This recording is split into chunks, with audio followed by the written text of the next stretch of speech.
كانت قوارير من فضة قدروها تقديرا ويسقون فيها كأسا كان مزاجها زنجبيلا عينا فيها تسمى سلسبيلا ويطوف عليهم ولدان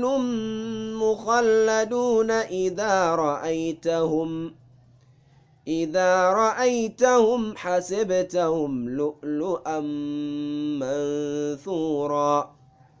وإذا رأيت ثم رأيت نعيما وملكا كبيرا عاليهم ثياب سندس خضر واستبرق وحلوا أساور من فضة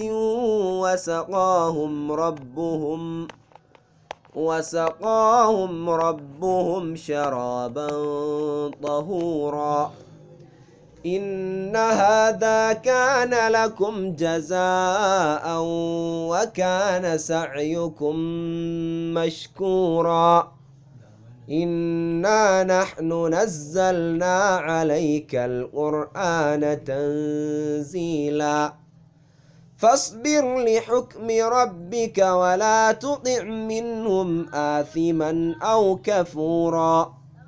واذكر اسم ربك بكرة وأصيلا